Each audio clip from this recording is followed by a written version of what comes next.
All right, we are talking about a cold night ahead. Really, if it wasn't for such a chilly start, this election day is panning out to be one of the best, at least that I can remember, to get out and vote. Now, we are looking at a freeze warning across the eastern half of the upstate. Frost advisory for southern part of Greenville County includes the city of Greenville, Anderson, and over toward northeast Georgia.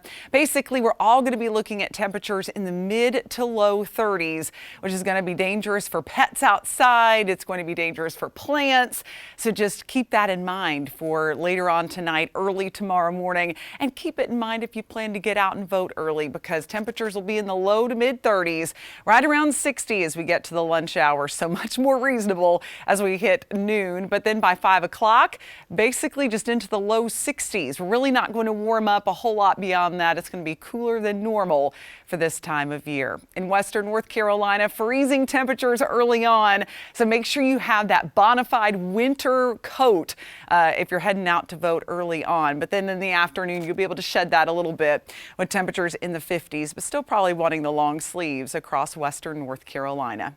Fox Radar 3D is nice and clear tonight, and it should stay that way through your election day and into Wednesday, Thursday, Friday. Our next rain chance doesn't come in until Saturday, and I'll show you that on Futurecast as we look to the long range. Right now, it is already 36. We've got a running start at those freezing temperatures across Spartanburg. 38 for you in Gaffney, 35 up in Asheville. We're sitting at 40 in Anderson and 46 in Greenville. Now, the good news is the wind has calmed down. That's what really kind of made it feel so chilly last night, the night before, but we're dealing with a calm wind at this point, so not too shabby. But with the light wind and the clear sky, it's going to be a perfect combination for below normal temperatures. So mid 30s expected across the upstate tonight. Frost will be likely across western North Carolina, upper 20s, less windy, but still this is going to be exceptionally cold for this time of year. Now, throughout the day tomorrow in your election forecast, low 60s expected.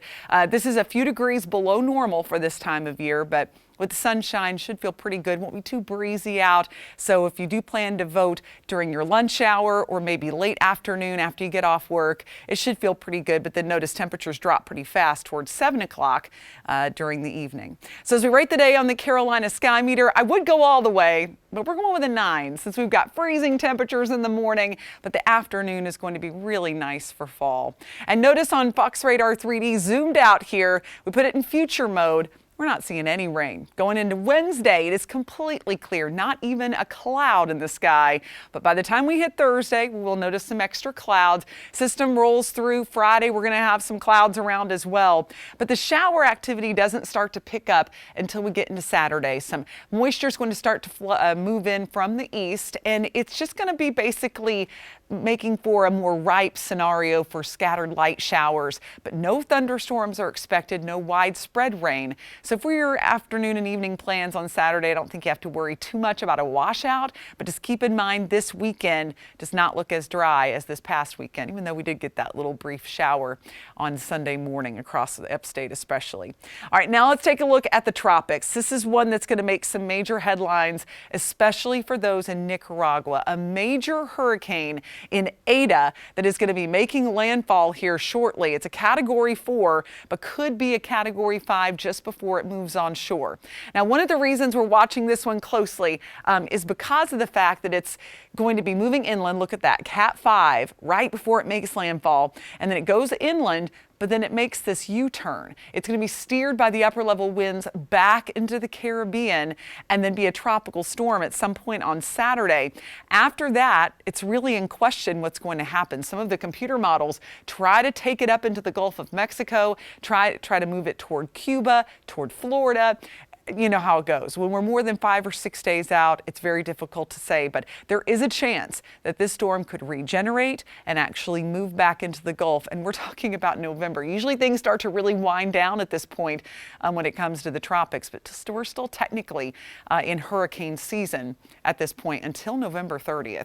But tomorrow, of course, November 3rd, and it is election day. Temperatures will be in the mid 60s for highs. What a beautiful day in store. And it gets warmer throughout the week. week. It's going to be a quiet week weather-wise. We'll have some increasing clouds toward the end of the week and then a slight chance of rain by Saturday, about a 20% chance. I may be upping that depending on how strong our flow is out of the east and how much moisture we get in here, but it'll still be pretty dry, so I don't expect widespread rain at this point. But the weekend does appear to be a bit cloudy, a bit, not quite as bright as this past weekend was. And we'll keep some clouds around into early next week and, of course, be watching Ada closely in the Caribbean.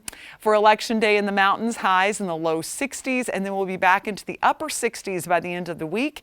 Just a slight chance of rain as we get into Saturday and Sunday with just some extra clouds, and we'll be fine-tuning that weekend forecast as we get a bit closer. And be sure to check in tomorrow morning on the Morning News before you head out to vote.